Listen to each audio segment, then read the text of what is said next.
I never believed in intuition until the day I buried my husband. Or rather, the day I thought I did. The funeral home smelled like lilies and furniture polish, that artificial sweetness funeral directors use to mask the reality of death. I stood there in my black dress, the one Marcus had always said made my eyes look darker, more mysterious. Funny how I'd chosen it that morning, standing in our closet surrounded by his empty hangers. Like some part of me was still trying to impress him, even now. People kept touching my shoulder, their fingers cold and tentative, whispering condolences that blurred together into meaningless noise. I'm so sorry for your loss. He was such a good man. Too young. Such a tragedy. If you need anything, call me anytime. We're here for you. The words washed over me like waves, eroding nothing, changing nothing. My mother stood to my left, gripping my hand so hard my fingers went numb. She'd been crying since she arrived that morning, mascara running down her cheeks in black rivers. My sister Amanda was on my right, dabbing at her eyes with a tissue that had disintegrated into little white flakes clinging to her foundation. I didn't cry. Everyone probably thought I was in shock, and maybe I was. But the truth is, I'd done all my crying 3 months ago when Marcus got the diagnosis. Stage 4 pancreatic cancer. 6 months if we're lucky, the oncologist had said. His voice clinical and detached like he was reading a grocery list. Maybe a year with aggressive treatment. Marcus had lasted 4 months and 18 days. I'd counted every single one, watching him fade from the man I married into someone I barely recognized. The casket was closed. They'd asked if I wanted to see him one last time at the morgue, one final viewing before they prepared him. But I couldn't. I wanted to remember him the way he was before the cancer hollowed him out, back when his laugh could fill a room and his arms felt strong enough to hold up the world. Back when I believed we had forever. The service was almost over when it happened. The pastor, some young guy I'd never met before, who kept mispronouncing Marcus's last name, was saying something about ashes and dust. Words I'd heard at a dozen other funerals, but never thought I'd hear at my own husband's. I was 32 years old. This wasn't supposed to be my story yet. We were supposed to have children, buy a bigger house, grow old together. All those cliché dreams that people take for granted until they're ripped away. That's when I felt it. A piece of paper pressed firmly into my palm, folded small and tight.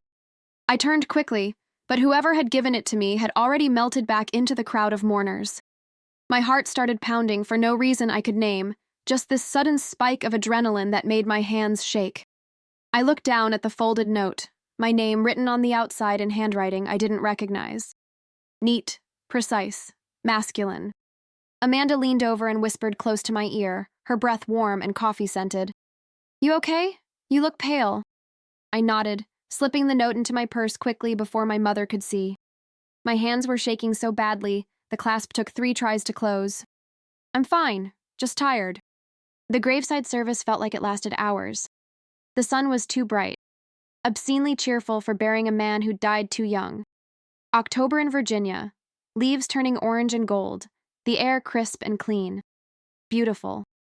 I wanted to scream at the beauty of it, at the unfairness of the world continuing to be lovely while my husband was dead. I watched them lower the casket into the ground, the mechanized straps humming quietly, and felt nothing. Just hollow.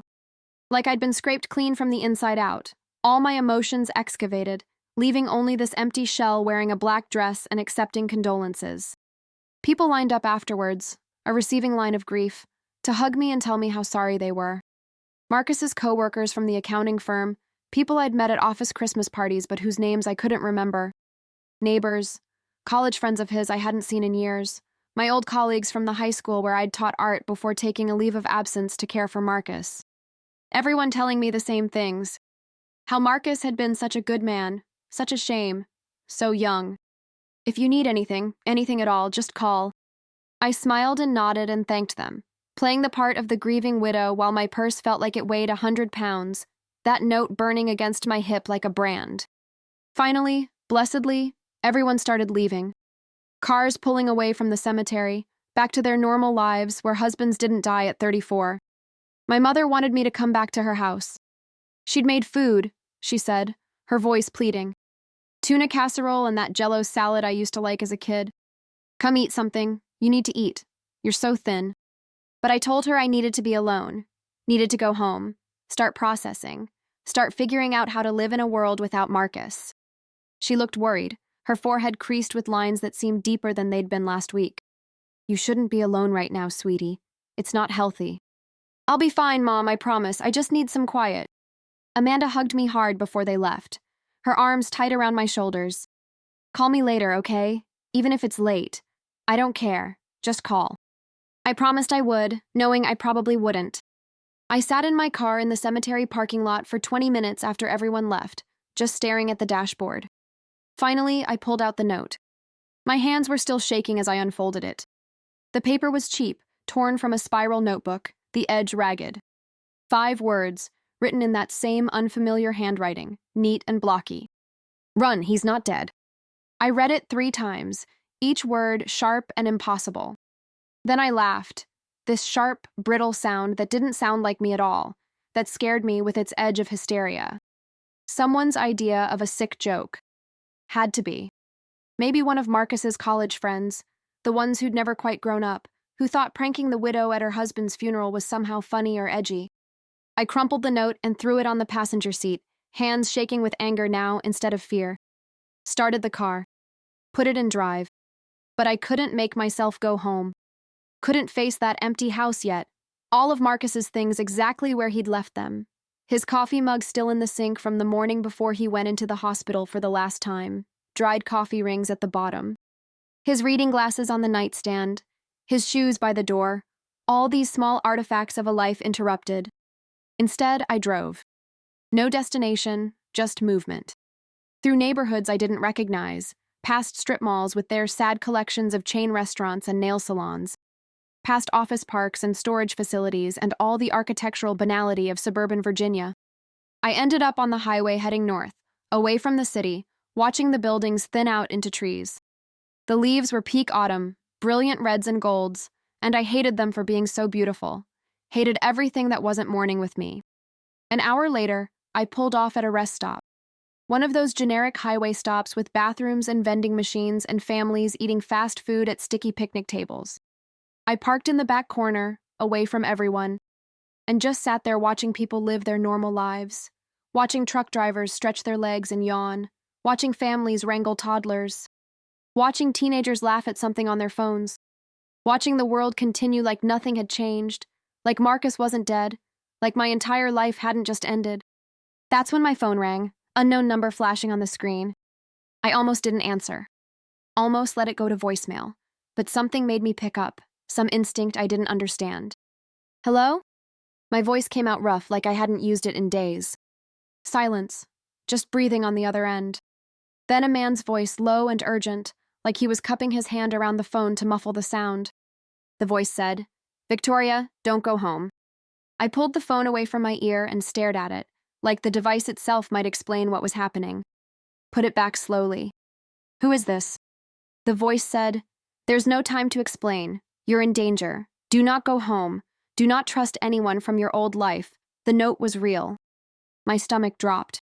This isn't funny. My husband just died. If this is some kind of prank, some sick... The voice said, cutting me off.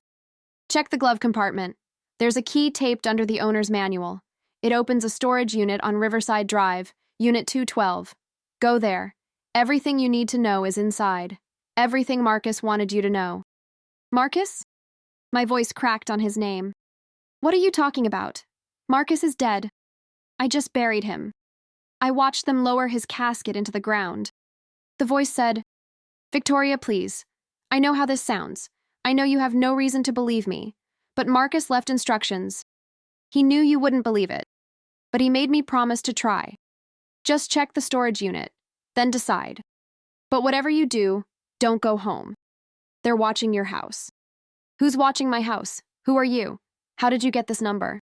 The voice said, "The storage unit. Everything's there. I'm sorry. I'm so sorry. Marcus never wanted this for you." The line went dead.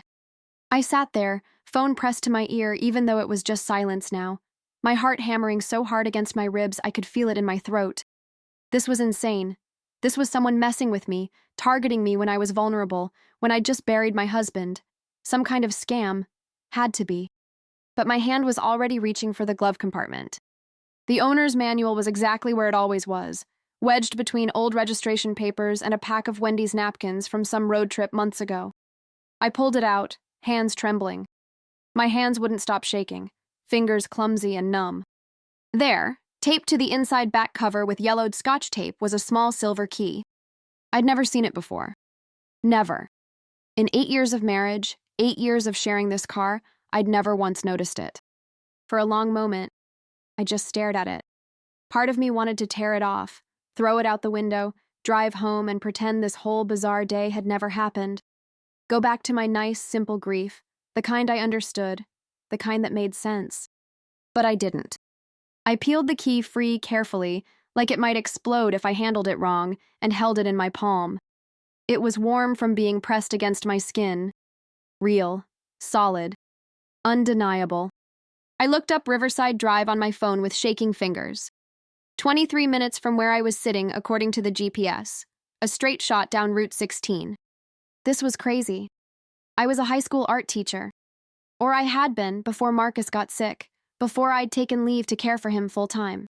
I lived in a 2-bedroom bungalow with a garden I couldn't keep alive and a cat named Picasso, who was probably wondering where I was. My husband had been an accountant at a mid-sized firm downtown. The most exciting thing in our life had been trying new restaurants on Friday date night, arguing over whether to see action movies or rom-coms, planning vacations we never quite had enough money to take. Nothing about our life suggested secret storage units and cryptic warnings. Nothing. But I started the car anyway. The drive felt surreal, like I was watching myself from outside my body, following GPS directions in a mechanical voice. Turn left in 800 feet, stay in the right lane. Your destination is on the right. The storage facility was one of those massive concrete buildings painted industrial beige, 3 stories of identical orange doors stretching in neat rows. It looked vaguely depressing even on a sunny October afternoon, the kind of place where people stashed the overflow of their lives. All the things they couldn't quite throw away but didn't want to look at anymore. I parked in the lot and sat there for 10 minutes, key in my hand, trying to talk myself out of this. This was grief talking, shock, trauma. Maybe I was having some kind of breakdown. That would make more sense than whatever this was. Maybe I should call Amanda, or my mother, or a doctor. Maybe I needed medication, therapy, something to help me process the fact that my husband was dead and I was alone and nothing would ever be okay again. But I got out of the car. The building smelled like dust and cardboard and motor oil, that particular scent of storage spaces everywhere. Fluorescent lights buzzed overhead, casting everything in a greenish tint that made the place feel even more desolate. My footsteps echoed on the concrete floor as I walked down the corridor, checking unit numbers printed on the orange doors. 206, 208, 210, 212. The key slid into the lock like it was meant to be there, smooth and easy. Of course it did. I took a breath that felt like it might be my last normal breath, like whatever came next would change everything, and pulled up the door. The unit was small, maybe 6 feet by 6 feet. Clean. Empty except for a folding table in the center, with a single cardboard box on top of it. The kind of box you'd get at an office supply store, sturdy and white with a lid. I stepped inside. The door rattled back down behind me, sealing me in with whatever truth Marcus had left behind. I walked to the table slowly, each step feeling heavier than the last. Lifted the lid off the box with hands that wouldn't stop shaking. Papers. Dozens of them, maybe hundreds.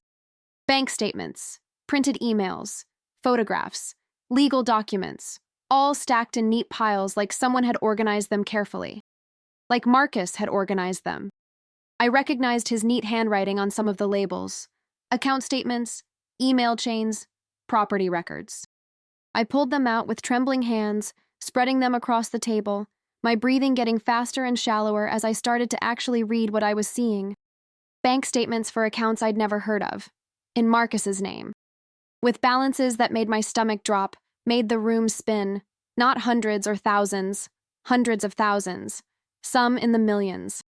Account numbers in the Cayman Islands, Switzerland, Luxembourg, places I associated with spy movies and criminal empires.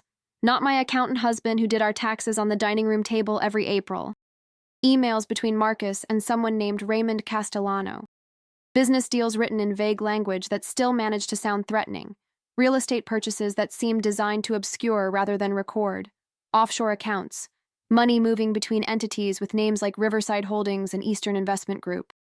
Words like laundering and distribution and shipment appearing with increasing frequency as I dug deeper into the pile.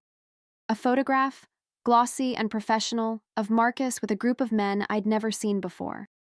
All of them in expensive suits, Italian probably, the kind that cost more than our monthly mortgage.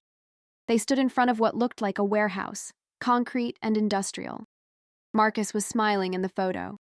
But it wasn't his real smile, the one I'd fallen in love with. This smile was sharp and cold and belonged to someone I didn't know. My legs felt weak, like the bones had dissolved. I pulled over the folding chair that was leaned against the wall and sat down hard enough to make it creak. This couldn't be real. This couldn't be my Marcus. My husband who obsessed over our budget, who got excited about quarterly financial reports, who collected stamps and listened to NPR and voted in every local election. The man who cried during sentimental commercials and always ordered the same thing at every restaurant because he didn't like surprises. But as I kept reading, pulling out more papers, the evidence piled up like snow, heavy and suffocating. Years of it. A whole other life I'd never suspected. Money laundering for what appeared to be a significant criminal organization. Real estate deals that were clearly fronts for illegal activity. Meetings with people who had names like Tony the Shark and Little Polly, names that sounded like bad movie characters but were apparently real people doing real criminal things. Financial records showing Marcus had been involved for at least 7 years, since before we were married. Our entire relationship, our entire marriage, built on lies. I found a letter at the bottom of the box, handwritten on legal pad paper. Marcus's handwriting, unmistakable, the same careful printing he'd used for grocery lists and birthday cards. Victoria, the letter said, if you're reading this, then you know. I'm sorry doesn't even begin to cover what I've done. I'm sorry I lied to you for 8 years. I'm sorry I wasn't the man you thought I was. I'm sorry I dragged you into something you never asked for, never deserved. But I need you to understand, even though you'll probably hate me forever, and you should. I did this for us. For you. The accounting job barely paid $38,000 a year. We were drowning when we got married. My mom's medical bills from her cancer treatment. Your student loans, credit card debt from trying to just survive. We had $93,000 of debt and I couldn't see a way out. I saw an opportunity. A client who needed creative accounting, who was willing to pay well for discretion. I told myself it was temporary. Just until we got ahead. Just until we could breathe. But it never stopped. One job led to another. Suddenly, I was in deep with people who don't let you leave. The cancer diagnosis was real. Every horrible moment of that was real. But I had to tell them I was sick before the diagnosis came. I had to start planning my disappearance. They were closing in. Federal investigation. Someone on the inside was cooperating, wearing a wire. They were going to arrest everyone. I had names, evidence, everything they needed to bring down the whole operation. Bank records, property deeds, photographs, recordings. I was going to testify in exchange for immunity. But then Castellano found out. He came to me. Showed me pictures. Pictures of you leaving school after work, getting coffee at that place you like on Market Street, visiting your mom. He had your schedule memorized, Victoria. He knew what time you left for work, what route you took, which yoga class you went to on Thursdays. He told me if I didn't recant, if I testified, he'd kill you. Not quickly. He was very specific about that. He wanted me to know exactly what he'd do to you before you died. So I made a deal. I fake my death, I disappear, and they let you live. They get to keep their organization intact. No testimony, no evidence presented in court. The man they'll bury isn't me. Car accident victim from a hit and run 2 weeks ago, unclaimed at the morgue, same approximate height and weight. They arranged it. Cremated him and put the ashes in an urn with my name on it. Closed casket service. No one will know. I'm sorry, Victoria. I'm so sorry I dragged you into this. I'm sorry I destroyed your life to save it. I know you'll never forgive me. I wouldn't forgive me either. You need to leave. Get away from here. They might still come for you if they think you know something, if they think I told you anything. There's money. Account number 4739. Access codes are in this box. $523,000. Clean money from legitimate investments I made years ago. Take it and run. Start over somewhere far away. Change your name. Don't trust the police. Castellano has people everywhere. Judges, prosecutors, cops. I don't know who's compromised and who's clean. Don't trust anyone. I'm sorry I couldn't be the man you deserved. I loved you. I still love you. That was the only real thing in all of this. Be safe. Please be safe. I'll understand if you hate me. I hate myself. Marcus. I read the letter 5 times, each time hoping the words would change, hoping I'd misunderstood somehow. But they stayed the same, sharp and clear and devastating. Marcus was alive. My husband, who I'd just buried, was alive somewhere, breathing, living under a new identity while I mourned a ghost. And I was in danger. I looked around the storage unit like someone might be hiding in the corners, watching me through hidden cameras. The space suddenly felt too small, too exposed, like a trap. My phone buzzed in my purse, loud in the silence. I jumped, nearly knocked the chair over, pulled it out with shaking hands. Text message from the unknown number. Did you read it? Do you believe me now? I stared at the screen. Typed back with trembling fingers, hitting the wrong keys twice before getting the words right. Who are you? The response came immediately, like they'd been waiting, watching. Friend of Marcus. Helped him disappear. Set up the storage unit. You need to leave town. Now. Tonight. They're watching your house.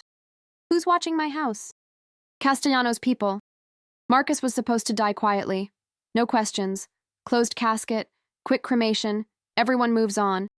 But someone at the funeral home started asking questions. The body they used. Something didn't match the records exactly. Now they're worried. Think maybe Marcus told you something before he died. Think you might know too much.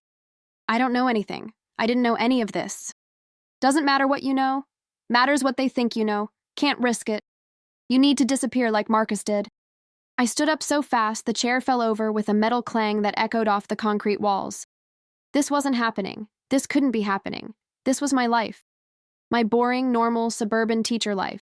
This didn't happen to people like me. But deep down, in some part of me I didn't want to acknowledge. It made sense. Those late nights Marcus said he was working, coming home at 2 a.m. smelling like expensive cigars and claiming he'd been with clients. The phone calls he'd take in the other room, his voice low and tense. The way he sometimes came home with bundles of cash, thousands of dollars, that he'd explain away as payments from clients who preferred not to use credit cards. The time I'd walked in on him burning papers in the fireplace in the middle of summer, and he'd jumped like I'd caught him committing murder. I'd believed him because I'd wanted to, because questioning meant admitting my marriage might be built on something rotten, because the alternative was too frightening. My phone buzzed again. There's $523,000 in the account Marcus mentioned. Number and access codes are in the box. Take it and run. Get far away. Canada maybe, somewhere with easy border crossings. Change your name. Don't contact anyone from your old life. Your mother, your sister, your friends, no one. They'll use them to find you. I'm sorry. This is the only way. I looked back at the papers spread across the table. Found the account information written in Marcus's neat handwriting on an index card. Account number, routing number, access codes, instructions for wire transfers, even the name of a lawyer who specialized in setting up offshore accounts. And tucked at the very bottom of the box, a new identity. Passport and driver's license in the name Jennifer Marie Walsh, with my picture on them. The photo was from 2 years ago, from when I'd gotten my hair cut short before Marcus got sick. When had he taken this? How long had he been planning this? The passport looked real, felt real, heavy and official with all the right security features. This was insane. I had a job. Well, I'd had a job before taking leave, but I'd planned to go back. I had friends, colleagues who'd covered my classes while I was caring for Marcus. I had a family. My mother would lose her mind. She'd already lost her husband to a heart attack 5 years ago, now her son-in-law. If I disappeared, it would destroy her. And Amanda, my baby sister who still called me every Sunday, who needed me, who'd just helped plan Marcus's funeral. I couldn't just leave them. But if I stayed, I was dead. The phone wouldn't stop buzzing, message after message. Victoria, you need to move, now. Black SUV just pulled up outside the facility. 2 men getting out. They're coming for you. My blood went cold. I ran to the unit door, lifted it just enough to peek out. At the far end of the corridor, I could see 2 men in dark suits walking toward me with purpose. Fast, determined. They hadn't seen me yet, but it was only a matter of seconds. I grabbed the box, shoving papers back inside randomly, not caring about organization anymore. Grabbed the fake ID, the account information, the letter, left the rest. Ran the other way, toward the emergency exit sign glowing red at the back of the building. The alarm screamed when I hit the door, a piercing shriek that echoed off every surface. But I was already running across the parking lot to my car, gravel crunching under my feet, the box clutched against my chest. I could hear them behind me, shouting, heavy footsteps pounding, someone yelling to stop, calling my name. I threw the box in the passenger seat and jammed the key in the ignition, hands shaking so badly it took 3 tries. The engine caught. Thank God the engine caught. I slammed the car into reverse and floored it. A black SUV screeched around the corner of the building, blocking the main exit. I shifted into drive and went the other way, jumping the curb onto the grass that bordered the property. My car bounced violently, the undercarriage scraping on the concrete curb. Branches from the trees at the property line scraped the windows with sounds like fingernails on glass. I could see one of the men in my rearview mirror, running after me, one hand reaching inside his jacket. But I was already back on the street, tires squealing as I turned without looking, horns blaring from cars that had to swerve to avoid me. I drove like a maniac, my heart threatening to burst from my chest. Ran red lights. Took turns too fast, the car tilting on 2 wheels. Merged onto the highway going 20 over the speed limit, weaving between lanes. Not even sure where I was going. Just away. Away from the storage unit. Away from the men in suits. Away from everything I'd known. After 20 minutes of random turns and highway exits and doubling back, convinced I was being followed even though I couldn't see anyone, I pulled into a massive shopping mall parking garage. Found a spot on the 3rd level, tucked between 2 large trucks where my car wouldn't be visible from the main drive aisle. Cut the engine. Sat there breathing hard, hands locked on the steering wheel so tight my knuckles were white.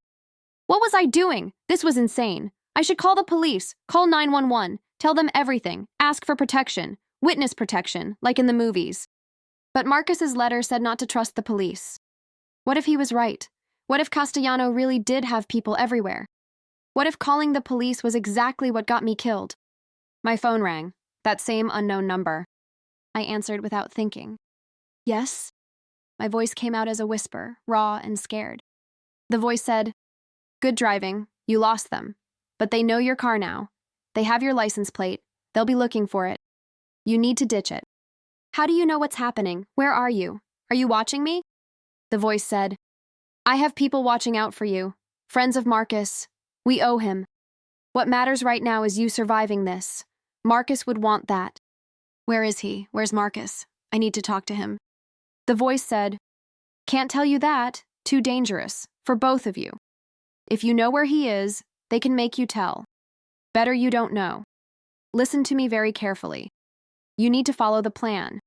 Take the cash you need from the account. Not all of it at once. Small withdrawals from different ATMs so you don't raise flags. Buy a used car from a private seller, something old, something that won't be reported or traced. Pay cash. Don't use your real name. Drive to Canada. There are small border crossings, little towns where they barely check IDs. Use the fake passport. Cross late at night when guards are tired and not paying attention.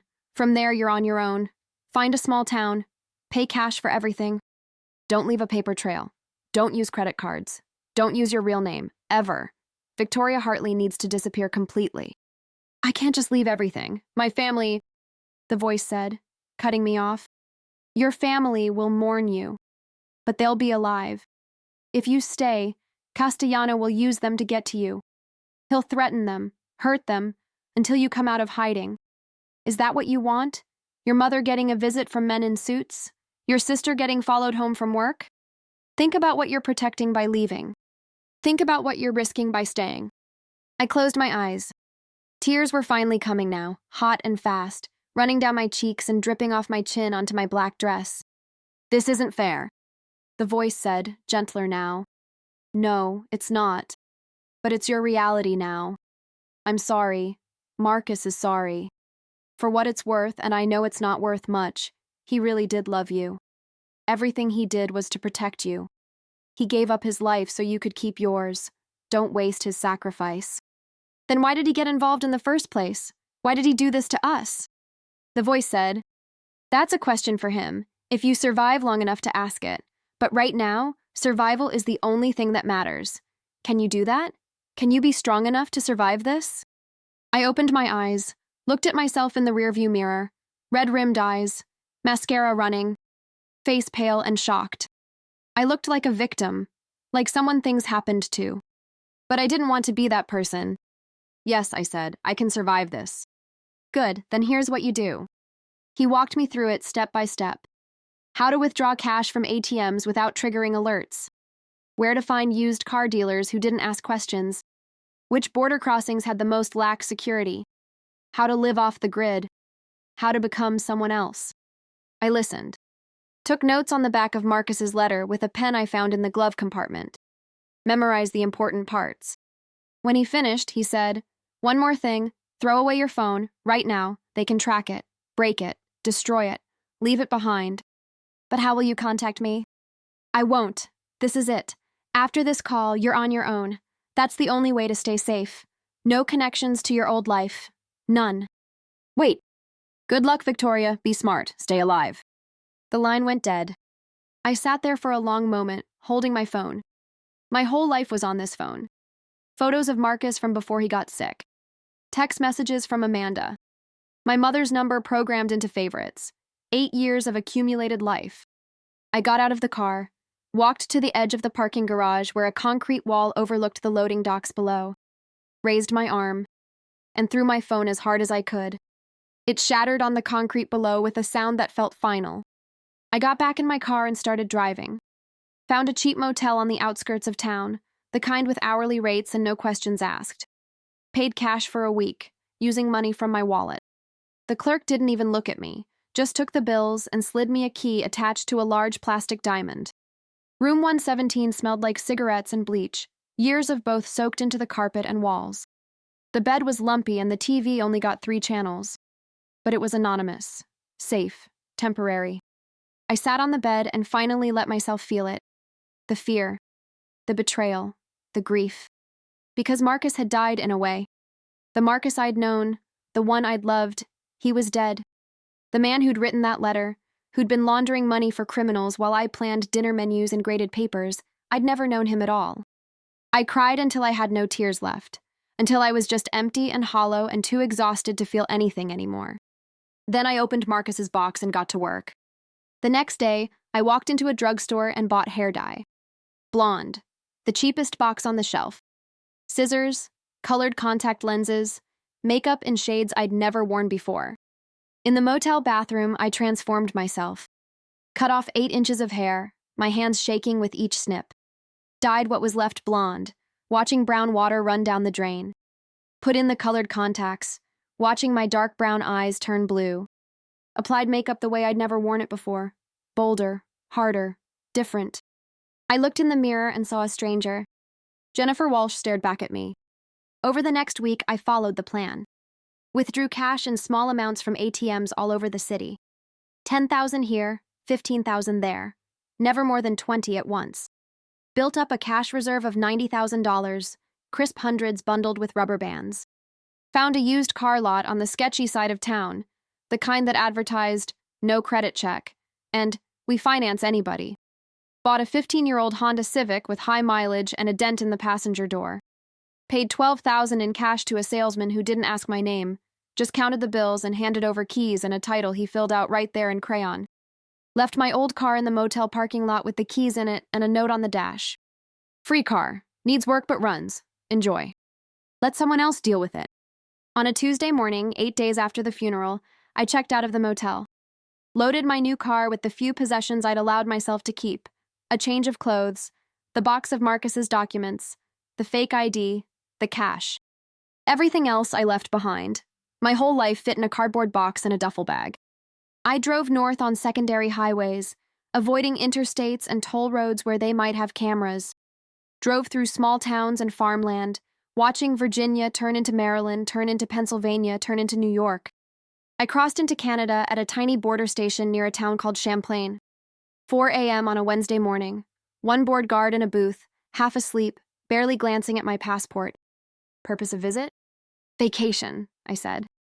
My voice didn't shake. Jennifer Walsh's voice was steady. He stamped my passport without even looking up. Enjoy your stay. Just like that, Victoria Hartley ceased to exist. I drove deeper into Canada, following signs to small towns I'd never heard of. Places with populations under 5,000. Places where nobody asked questions and everybody minded their own business. I ended up in a town called Crescent Bay in British Columbia. As far from my old life as I could get without leaving the continent. Mountains and pine trees and cold, clean air that smelled nothing like Virginia. Population 4,312, according to the sign at the town limit. I rented a cabin on the outskirts from an older man named Frank, who didn't ask for references or credit checks, just first month and deposit in cash. The cabin was small, one bedroom and a kitchen barely big enough to turn around in. But it had a wood stove and running water and windows that looked out at mountains. It was enough. I told Frank my name was Jennifer Walsh, and I was a writer looking for peace and quiet to finish my novel. He said that was fine by him and handed me the keys. For the first month, I barely left the cabin. I was terrified. Every car that drove by made my heart race. Every knock on the door sent me scrambling for the kitchen knife I kept under my pillow. Every time I saw a man in a suit, even just walking down the street in town, I had to fight the urge to run. But slowly, painfully, the fear started to fade. Days passed and no one came for me. Weeks, a month, 2 months. I started going into town more. The grocery store, the library, the coffee shop on Main Street. People nodded when they passed. Small town friendly without being intrusive. They didn't ask about my past and I didn't offer.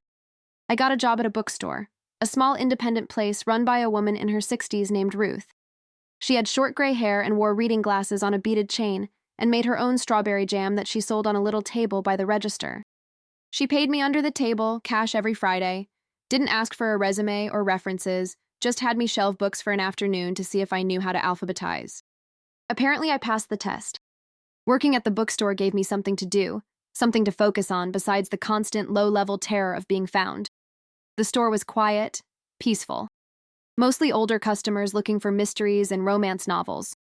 Tourists in summer buying regional history books. Parents with kids hunting for picture books. Normal people living normal lives. I started to remember what that felt like. I made a friend. Her name was Claire, and she worked at the coffee shop across the street from the bookstore. She was 35, divorced, with purple streaks in her hair and a laugh that could fill a room. She knew I was running from something. I could see it in the way she looked at me sometimes, this recognition.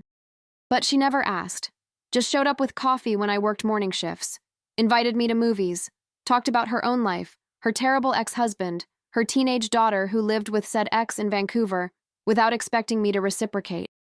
Some people are like that. They recognize broken in other people because they've been broken themselves. And they don't try to fix you. They just sit with you in the brokenness until it starts to heal on its own. One night, maybe 4 months after I arrived, Claire showed up at my cabin with Thai takeout and a bottle of wine. She said, sitting on my couch with her shoes off and her feet tucked under her. You know, you don't have to tell me what happened, whatever you're running from. But if you ever want to talk, I'm here, and I'm good at keeping secrets. I looked at her. This woman who'd become my friend without asking for anything in return. And I almost told her. Almost. But I didn't. I know, I said instead. Thank you. That means more than you know. You're safe here, she said. This town, it's good at protecting people who need protecting. Nobody here's going to rat you out or ask questions you don't want to answer. And she was right. Crescent Bay became a kind of sanctuary, not just for me, but for others too. I started to notice them, other people who'd shown up with no past, who paid cash for everything, who jumped a little at loud noises. We recognized each other without having to say anything. A secret society of the disappeared. 6 months turned into a year. The fear finally started to ease into something manageable. I started sleeping through the night, stopped checking the locks 3 times before bed, stopped scanning every face in town for threats. I even started painting again, something I hadn't done since college, since before teaching and marriage and real life got in the way. Landscapes mostly. The mountains I could see from my cabin window, the lake in town, the pine forest that surrounded everything. Claire said I should sell them at the farmer's market that ran every Saturday in summer. I did. Tourists bought them. Small amounts, $20 here, $40 there. But it added up. And more than the money, it felt good to create something. to make beauty instead of just surviving. Life happened. Slowly, quietly, but it happened. I dated someone briefly. His name was Michael, and he worked at the hardware store. Nice guy, quiet. We went to dinner a few times, held hands at the movies. But I couldn't do it. Couldn't let him get close. Couldn't risk caring about someone who might be used against me. After a month, I told him I wasn't ready for a relationship. He said he understood. We stayed friends, nodded at each other when we passed on the street. I thought about Marcus sometimes, wondered where he was, if he was safe, if he thought about me, if he regretted the choices that had led us both to become ghosts. I had dreams about him. In the dreams, he'd walk through my cabin door, smile that smile I'd fallen in love with, tell me it was all a mistake and we could go home now. Everything was fine. We were safe. I'd wake up with tears on my face. 2 years after the funeral, 2 years of being Jennifer Walsh, I was walking through town when I saw a man who looked like Marcus. The same height, the same way of standing with his weight on one foot. My heart stopped. I stood there frozen on the sidewalk, people flowing around me. But when he turned around, it wasn't him, just some stranger who happened to share a profile. I realized I couldn't remember Marcus's voice anymore. Not exactly. The sound of his laugh, the way he said my name. Little details that had once been everything were fading, becoming memory rather than lived experience. And I was okay with that. Because here's what I'd learned in 2 years of being Jennifer Walsh. You can lose everything and still survive. You can be betrayed and still learn to trust again. You can bury your old life and still build a new one worth living. The woman Marcus married, the one who'd needed him to hold up the world, she was gone. I'd mourned her at a rest stop 2 years ago, sitting in my car watching families eat fast food and live their normal lives. The woman I'd become was harder, stronger, real in a way I'd never been before. I'd lost everything and survived. And that meant I could survive anything. Around the 2-year mark, Claire convinced me to join a grief support group that met weekly in the basement of the community center. I almost said no. The irony of going to a grief group when my husband wasn't actually dead felt too much. But something made me go. There were 8 of us, sitting in a circle on metal folding chairs that squeaked when we moved. Everyone had lost someone, a parent, a child, a spouse, a best friend. We went around sharing our stories. When it was my turn, I said, "My husband died 2 years ago. Cancer. It happened fast." It was the first time I'd said it out loud to strangers, and in a way, it was true. The Marcus I'd married had died. The man I'd loved had never really existed. I was mourning a ghost, just like everyone else in that circle. A woman across from me reached over and squeezed my hand. Her name was Diane. She'd lost her son in a car accident 3 years ago. He'd been 19. She said, "It gets easier, not better, but easier. You learn to carry it. The grief becomes part of you instead of all of you." And she was right. Over the months of attending that group, sharing carefully edited versions of my loss, I did learn to carry it. The grief, the anger, the betrayal, the fear, all of it. I carried it like stones in my pockets, weighing me down but also making me stronger. Solid. Real. Grounded in a way I'd never been when life was easy. I started taking classes at the community center. Pottery, yoga, conversational French. Little things that had nothing to do with my old life, that were just about learning and growing and becoming someone new. Ruth at the bookstore started giving me more responsibility, ordering books, managing the register, opening and closing on my own. She said I had a good head for business, that I should think about maybe buying the store someday when she retired. The idea should have terrified me. Commitment, permanence, putting down roots. But it didn't. It felt right. Like maybe I could have a future here. Maybe Jennifer Walsh could be more than just a name on a fake passport. 3 years after I disappeared, after I buried Victoria Hartley along with the empty casket, I was walking home from the bookstore on a Tuesday evening when I saw him. Just a flash in my peripheral vision. A man sitting in the window of the coffee shop across the street reading a newspaper. Something about the way he held his shoulders, the angle of his head, the way his fingers turned the page. My heart stopped. I froze on the sidewalk, hand clutching my purse so hard my knuckles went white. Slowly, like I was moving through honey, I turned my head to look. He looked up at exactly that moment. Our eyes met through the glass. It was Marcus. Older, thinner, wearing a beard I'd never seen on him before, gray threaded through the brown. But Marcus. Unmistakably Marcus. The newspaper fell from his hands. I could see his lips form my name. Not Jennifer. Victoria. I ran. I don't know why. Instinct, maybe. 3 years of living as someone else, and suddenly the past was right there. Real and breathing and looking at me with eyes I'd tried so hard to forget. I heard him behind me calling my name, both my names. Victoria, Jennifer, please, please stop! But I didn't. I ran all the way back to my cabin, feet pounding on the gravel road, chest burning, tears streaming down my face. Slammed through my door and locked it, pulled all the curtains, sat on the floor with my back against the wall, shaking so hard my teeth chattered. He knocked on the door 5 minutes later. I'd known he would. He'd found me. After 3 years of hiding, he'd found me. Victoria. His voice through the door, lower than I remembered, rougher. I know you're in there. Please, I need to talk to you. Just 5 minutes. That's all I'm asking. 5 minutes and then I'll leave if you want me to. I promise. I didn't answer. Couldn't answer. My throat was closed, my chest too tight to breathe properly. I'm sorry, he said. I could hear him now, closer, like he was sitting on the porch with his back against the door, mirroring me. I'm so sorry. For everything. I know you have no reason to forgive me. I know what I did was unforgivable. I destroyed your life to save it. I turned you into a ghost. I made you lose everyone you loved. I know. And I'm sorry doesn't even begin to cover it. But please, please let me explain. Please let me see you. I sat there for a long time. 20 minutes, half an hour. Part of me wanted to open the door, throw myself into his arms, pretend the last 3 years hadn't happened. Part of me wanted to call whoever that voice on the phone had been, ask what to do if this was a trap. Part of me just wanted him to disappear again, go back to being dead, stop making everything complicated. But finally I stood up, walked to the door, unlocked it with trembling hands. Opened it. He was sitting on my porch exactly like I'd imagined, back against the door. He scrambled to his feet when he heard the lock turn, nearly falling in his haste. He looked terrible. That was my first thought. Haunted. Deep circles under his eyes. Lines on his face that hadn't been there before. He'd lost weight. Too much weight. His clothes hanging loose on a frame that had once been solid. Good, some bitter part of me thought. He should look terrible. He should be haunted. He deserved it. Can I come in? His voice was tentative, uncertain. Nothing like the confident man I'd married. I stepped aside without speaking.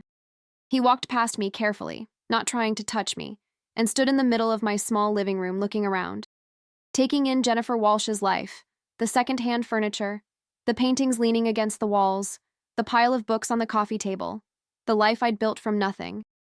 Nice place, he said quietly. Don't. My voice came out harsh. Don't make small talk. Don't pretend this is a social visit. You have 5 minutes. Talk. He nodded, rubbed his face with both hands in a gesture so familiar it hurt. I've been looking for you for 2 years. Ever since it was safe. Castellanos in prison now. Federal charges, racketeering, money laundering, conspiracy to commit murder. They got him.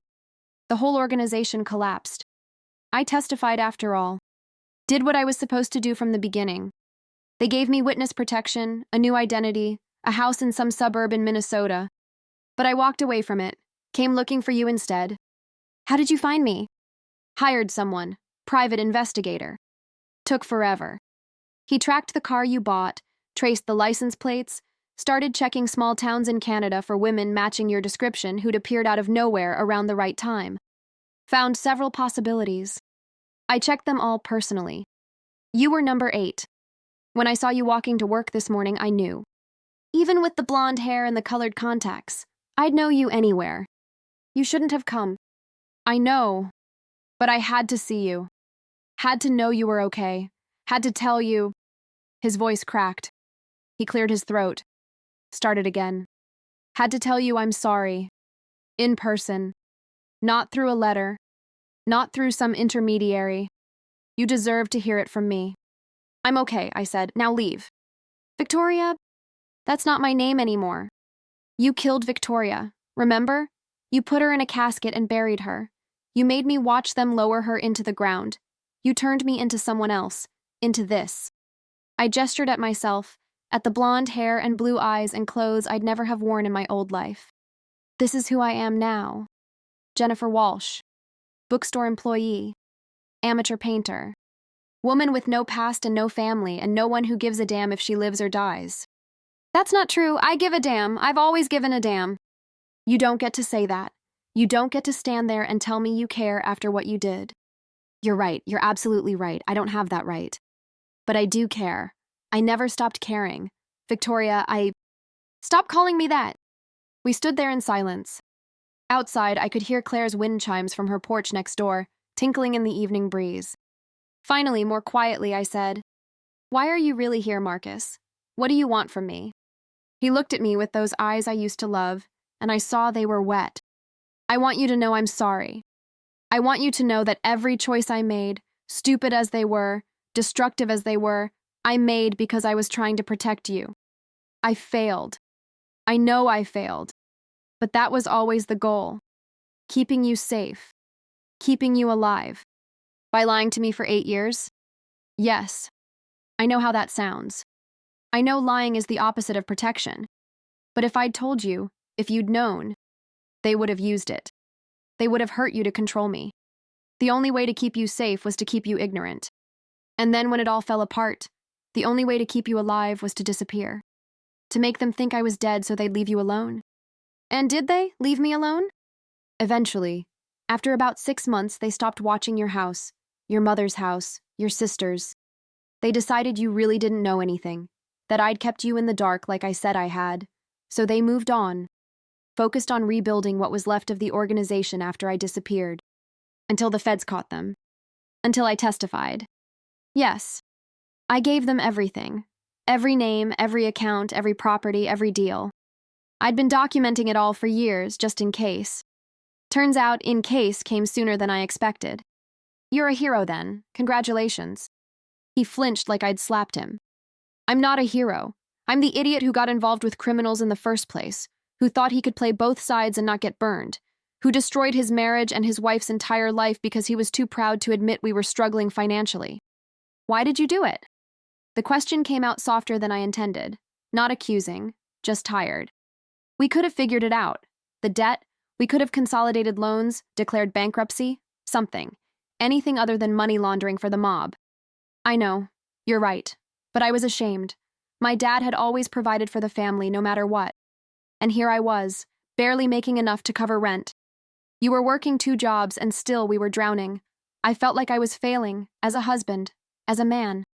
So when a client offered me $10,000 to fudge some numbers, to make some questionable transactions look legitimate, I said yes. I told myself it was just once, just to get ahead. But once became twice, became a dozen times, and suddenly I was in so deep I couldn't see daylight. You could have stopped. Could I? He looked at me seriously. By the time I realized how deep I was, I knew things. Names. Deals. If I'd tried to walk away, they would have killed me. And probably you. Loose ends don't get to just walk away from people like Castellano. So you were trapped. We were both trapped. I just didn't tell you about the cage. I sat down on the couch. My legs couldn't hold me anymore. Marcus sat in the chair across from me, careful to keep distance between us. What do you want from me? I asked again. Why are you really here? Because I don't believe it's just to apologize. You could have written another letter for that. He was quiet for a long moment. Then, I miss you. That's the truth. I miss you so much it's like a physical ache.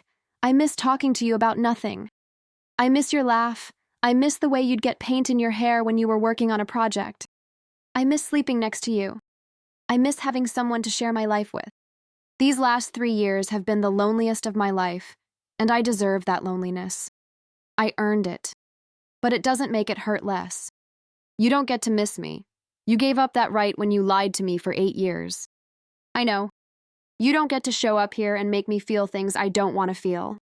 I'm not trying to make you feel anything. I'm just being honest. Maybe for the first time in our entire relationship, I'm being completely honest. Well, it's too late. Your honesty is about 3 years too late. He nodded slowly. You're right. You're absolutely right. So I'll go. I'll leave you alone. I'll go back to my lonely life and you can go back to yours. But I needed to see you. I needed to know you were okay. And I needed to tell you that I love you. I've always loved you. Even when I was lying, even when I was destroying us, even when I was turning you into a ghost. I loved you. That was the one true thing in all the lies. Tears were running down my face. I hadn't realized I was crying. That's not fair, I whispered. You don't get to say that. You don't get to tell me you love me and then leave again. What do you want me to do? His voice was raw. Tell me what you want and I'll do it. You want me to stay away forever? I'll stay away. You want me to disappear again? I'll disappear. You want me to somehow undo the last 3 years? I would if I could. Just tell me what you need. I looked at him, this man I'd loved, this stranger wearing his face, and I realized I had no idea what I wanted. Part of me wanted him gone. Part of me wanted to forgive him. Part of me just wanted to go back in time and choose differently, marry someone else, live a different life. But we can't go back. We only get forward. I need you to leave, I said finally. I need you to walk out that door and never come back. I've built a life here. It's not much, but it's mine. It's real. You don't get to be part of it. That's not punishment. It's just reality. We can't undo what happened. We can't go back to being Marcus and Victoria. Those people are dead. Maybe we can be friends someday, in 10 years or 20. But right now, I need you gone. Okay, he said quietly. I understand. He stood up, walked slowly to the door, stopped with his hand on the knob and turned back. For what it's worth, and I know it's probably not worth anything, I'm proud of you. You survived. You built something new. That takes incredible strength. You're stronger than I ever knew. Stronger than I ever was. Get out. He left. I watched through the window as he walked down the gravel path to a rental car parked on the road. Watched him sit in the driver's seat for a long moment before starting the engine. Watched him drive away until the taillights disappeared around the curve. Then I sat on the floor and cried, harder than I'd cried in 3 years, for the life we could have had, for the man I'd thought he was, for the innocence I'd lost, for the impossibility of ever going back. Claire found me there an hour later. I'd forgotten we had plans to watch a movie. She took one look at my face, at my red eyes and tear-stained cheeks, and pulled me into a hug without asking questions. Want to talk about it? I shook my head against her shoulder. Okay, want ice cream and bad television? I nodded. She stayed the night, sleeping on my couch, not asking anything, just being there. That's what real friends do. They don't try to fix you. They just sit with you while you're broken. In the morning, I woke up and realized something. Seeing Marcus again hadn't destroyed me. It hurt, yes. Like reopening a wound that had barely scarred over. But I'd survived. I'd told him to leave and I'd meant it. I was okay. That's when I understood. The woman Marcus married, the one who'd needed him, who'd built her identity around being his wife.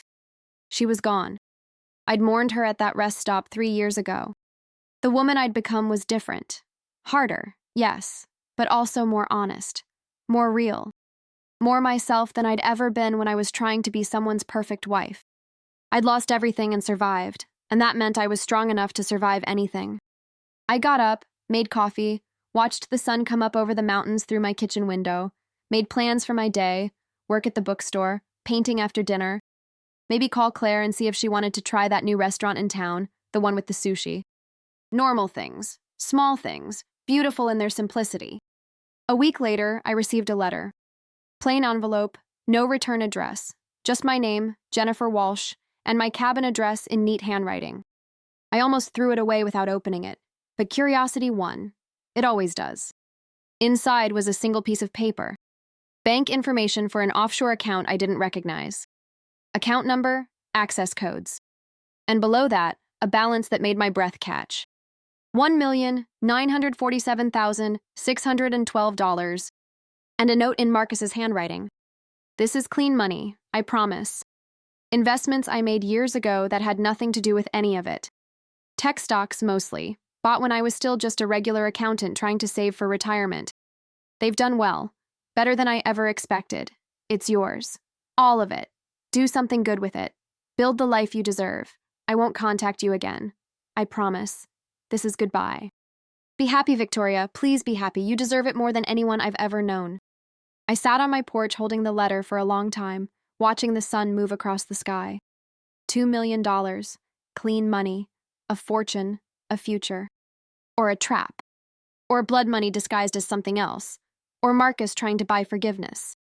I should probably refuse it. Return it somehow. Tell him I didn't want his money or his guilt. But I didn't. Because here's what I'd learned in 3 years of being Jennifer Walsh. The world doesn't give you second chances very often. And when it does, you take them. You use them. You build something better than what you had before. That afternoon, I walked into the bookstore and asked Ruth if we could talk. We sat in her office, a tiny room barely big enough for her desk and 2 chairs, surrounded by stacks of invoices and advance reading copies. "I want to buy the store," I said. "You mentioned once that you were thinking about retiring. I'd like to make an offer." Ruth looked at me over her reading glasses. "Can you afford it? I mean, no offense, but you work here. You know what we pay. I have some money saved, and I was thinking we could structure it as a payment plan. I'd pay you monthly, plus a percentage of profits. That way you'd have steady income in retirement." We negotiated for 2 weeks. Ruth was fair, more than fair. We settled on a price that was reasonable and a payment structure that worked for both of us. She'd stay on part-time for a year to help with the transition. After that, the store would be completely mine. I signed the papers on a Friday afternoon in November. Ruth opened a bottle of champagne she'd been saving, and we toasted to new beginnings. "You're going to do great things with this place," she said. "I can feel it." I hoped she was right. Over the next year, I poured everything into the bookstore. I expanded the coffee section, added comfortable chairs, hosted author readings and book clubs. I hired 2 employees, including Claire, who quit her job at the coffee shop across the street to work with me. We renamed it Second Chapter Books, because everyone deserves a second chapter, a chance to rewrite their story. Business grew, slowly at first, then faster. We became the heart of the small community, the place where people gathered to talk about books and life and everything in between. I donated a chunk of Marcus's money to organizations that helped women escape dangerous situations. Domestic violence shelters, witness protection support groups, legal aid for people trying to disappear from abusive partners or criminals. I donated anonymously, of course, but it felt good. Felt like taking something tainted and making it clean. With the rest, I bought my cabin, paid cash, put down real roots for the first time in years. I adopted a dog from the shelter, a mutt named Hemingway who'd been abandoned on the highway and was terrified of everything. We were a good match, 2 refugees learning to trust again. I made friends, real ones. Not just Claire, but other people in town. Ruth, the woman who ran the yoga studio, the guy who owned the hardware store. Normal people living normal lives who accepted Jennifer Walsh without question. I even started dating again. His name was Daniel, and he was a park ranger. Quiet, steady, patient. He knew I had secrets, could see it in the way I sometimes got a distant look when someone asked about my past. But he didn't push, just waited. Let me come to him in my own time. 2 years into our relationship, lying in bed in his cabin after making love, he said, "I know you're running from something. I don't need to know what. But I need to know if it's going to show up on my doorstep someday. If I need to be ready for trouble." I thought about lying. I'd gotten very good at it. But Daniel deserved better. "Probably not," I said carefully. "The people I was afraid of are in prison now, but there's always a chance. Some cousin or associate who decides to look for loose ends.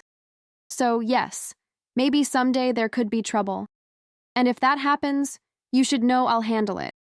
I've learned how to protect myself. You don't have to do it for me."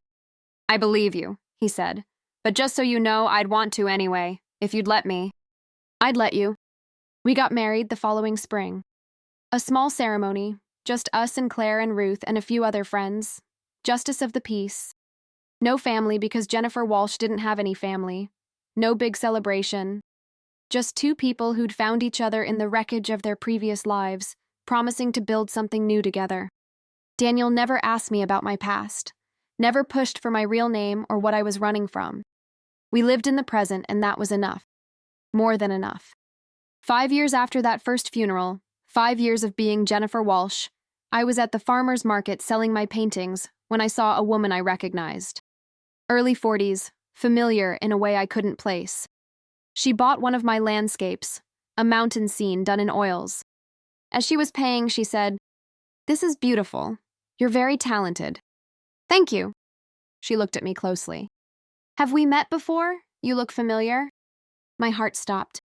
I don't think so. I'd remember. She frowned. I swear I know you from somewhere. Did you used to live in Virginia? Arlington area? No, I'm from Michigan originally. The lie came easily now. Moved here about 5 years ago. Huh. Must just be one of those faces. My sister lived in Arlington. You look a little like her friend who went missing a few years ago. Tragic story. Her husband died and then she just vanished. Her family still doesn't know what happened to her. My sister Amanda. This was one of her friends. I kept my face carefully neutral. That does sound tragic, I said. I hope they find her someday. Me too. She took her painting and left. I packed up early, hands shaking too badly to keep working. That night, I looked up my old life on the internet. Found news articles about my disappearance. Local teacher vanishes after husband's funeral. There was a photo of me, the old me, with brown hair and dark eyes and a smile that looked innocent and naive. My mother had died 2 years ago. Heart attack. The obituary mentioned me. Preceded in death by her beloved daughter, Victoria. I cried for 3 days. For my mother, who died never knowing what happened to me. For Amanda, who'd lost a sister. For the goodbye I'd never gotten to say. Claire held me through it, didn't tell me it would be okay, just held me and let me grieve. On the 4th day, I woke up and realized something. My mother had loved me, past tense. The daughter she'd known was gone, but Jennifer Walsh was here, living, breathing, building a life worth living. And I had to believe that wherever my mother was, whatever happens after we die, she'd want me to keep going, keep building, keep surviving. So I did. The bookstore thrived. We added a second location in a neighboring town. I started teaching art classes in the evenings, small groups, helping people see the world differently, create beauty from pain. Daniel and I built a life together, quiet, simple, real. We hiked in the mountains, cooked elaborate dinners, adopted a second dog, talked about maybe having kids someday. Normal things. The kind of things Victoria Hartley had dreamed about in her old life, but never quite achieved. 10 years after the funeral, I was walking through town when I saw a man who looked like Marcus. But when he turned around, it wasn't him. Just some stranger who happened to share a profile. I realized I couldn't remember his voice anymore. Not exactly. The sound of his laugh, the way he used to say my name in the morning, still half asleep. Little details that had once been everything were fading, becoming memory rather than lived experience. And I was okay with that. Because here's what I'd learned in 10 years of being Jennifer Walsh. You are not defined by what happens to you. You're defined by what you do next. Marcus hadn't destroyed me. The note, the funeral, the revelation, the running, none of it had destroyed me. I'd taken everything he'd broken and built something better. I stood in my bookstore, watching Daniel help a customer find a book, Claire restocking the coffee supplies while humming off key, sunshine streaming through windows I'd paid for myself. This was happiness. Not the uncomplicated fairy tale kind I'd imagined in my first marriage. Back when I thought love meant never having to face hard truths. But something deeper, something earned, something real. I'd paid for this peace with everything I'd ever known. With my family, my name, my past, my identity. And looking around at the life I'd built, I'd do it again. Because in the end, that note at the funeral hadn't been a death sentence. It had been a gift. A terrible, devastating gift, but a gift nonetheless. It had given me the chance to become someone new. Someone stronger. Someone more honest and real and alive than Victoria Hartley had ever been. They'd tried to bury me. Marcus with his lies, Castellano with his threats, circumstances I'd never chosen. But I hadn't stayed buried. I'd clawed my way out. I'd run. I'd survived. I'd rebuilt. And that made all the difference. Sometimes, late at night when I couldn't sleep, I'd wonder what would have happened if I'd ignored that note. If I'd gone home after the funeral, tried to resume my life as Victoria Hartley. Probably I'd be dead. Or broken. Or still living a lie, never knowing the truth about the man I'd married. Instead, I was here. Jennifer Walsh, wife, business owner, friend, teacher, artist, survivor. A woman who'd been handed the worst day of her life and turned it into a second chance. That was my story now. Not the life I'd lost, but the one I'd found. Not the woman I'd been, but the woman I'd become. And it was enough. More than enough. It was everything.